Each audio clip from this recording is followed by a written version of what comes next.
নমস্কার বন্ধুরা, মোয়ের হেসেলে আপনাদের সবাইকে স্বাগত। আজকের রেসিপি লাল আলুর পান্তুয়া বা রসবড়া, যেটা ইচ্ছা বলতে পারেন। তো প্রথমে লাল আলু বা মিষ্টি আলু এটাকে পরিষ্কার করে ধুয়ে একটা কড়াইয়ের মধ্যে সিদ্ধ হতে দিয়েছি একটু জল দিয়ে। তারপর জল ঝরিয়ে এগুলো একটা প্লেটের মধ্যে নিয়েছি একটু ঠান্ডা হওয়ার জন্য।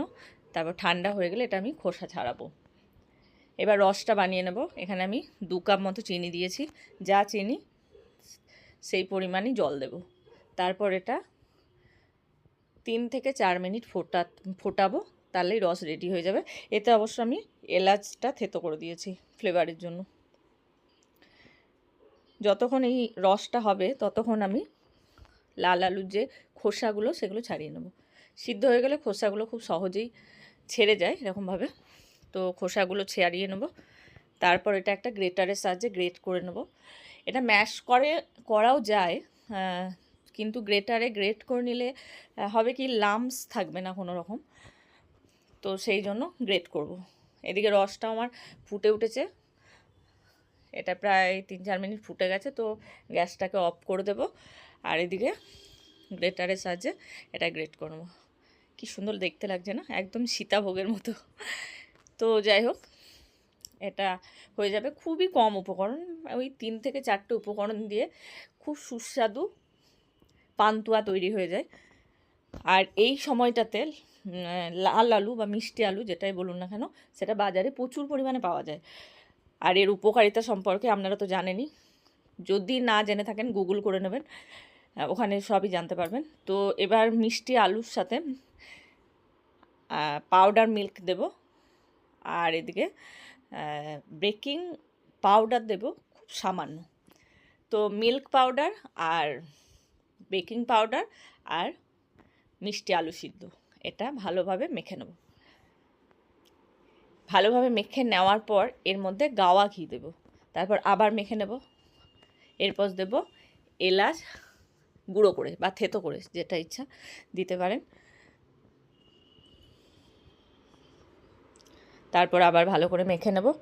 এবার সব শুদ্ধ মাখা হয়ে গেলে এটা একটু যদি নরম নরম মনে হয় তাহলে এটাকে একটু রেখে দেবেন, তাহলে এটা যে একটু নরম নরম ভাবটা হাতে লেগে যাচ্ছে সেই ভাবটা চলে যাবে। কিছুক্ষণ রেখে দেবেন, 30 মিনিট মতো। তারপর গোল গোল বা লম্বা লম্বা যে শেপ আপনারা পছন্দ করেন সেই শেপে এগুলোকে করে নেবেন। আর কিচ্ছু না। এবার কড়াই তেল বসাবেন। এখানে আমি সানফ্লাওয়ার তেল ব্যবহার করেছি। ইচ্ছে হলে সানফ্লাওয়ার তেলে মধ্যে একটু গাওয়া ঘি মিশিয়ে করতে পারেন, বা পুরোটাই গাওয়া ঘিয়ে ভেজে করতে পারেন, তার টেস্ট অন্যরকম হবে। তো যেটা ইচ্ছে আপনাদের। আমি এরকমভাবে বলগুলোকে বানিয়ে নিয়েছি, আমি গোল গোল করেছি।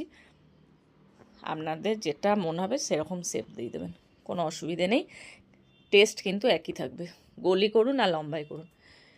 এবার তেলটা গরম হয়ে গেলে এটাকে আমি ছেড়ে দেব। তবে খেয়াল রাখবেন, এটা অনেকের মানে ভাজতে গিয়ে ভেঙে যেতে পারে, কিন্তু ভাঙবে না। সেটার জন্য একটা ট্রিক্স ফলো করতে হবে, যেটা হচ্ছে অল্প আছে, একদম লো ফ্লেমে কিন্তু এটা ভাজবেন না, তাহলেই হবে, তাহলে এগুলো ভাঙবে না।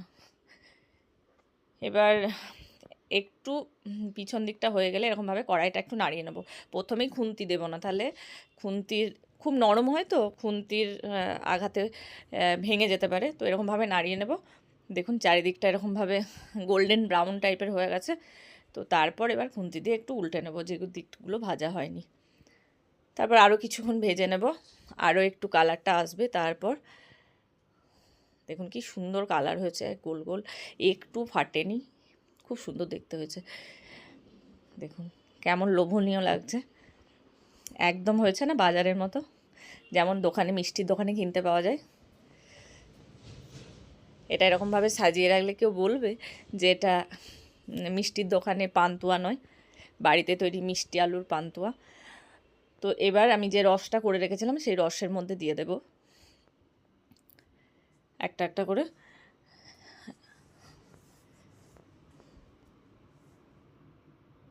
এবার রসের মধ্যে দেওয়ার পর দেখুন কি সুন্দর হয়েছে।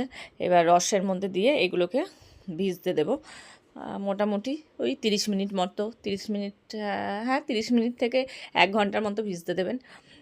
দেখুন আমি চামচে করে একটু রস দেওয়ার জন্য উল্টাতে গেছি, একটু কেটে গেছে। খুব আলতো হাতে এটা করতে হবে, তাহলে ফেটে যাওয়ার কোনো সম্ভাবনা নেই। তো এইভাবেই তৈরি হয়ে যাবে লাল আলুর পান্তুয়া বা রসবড়া। ভিডিওটি ভালো লাগলে লাইক করবেন, শেয়ার করবেন, রেসিপিটি অবশ্যই ট্রাই করবেন এবং কমেন্ট করে জানাবেন কেমন লাগলো। আর লাল আলুর আপনারা কী রেসিপি এর আগে বানিয়েছেন সেটাও অবশ্যই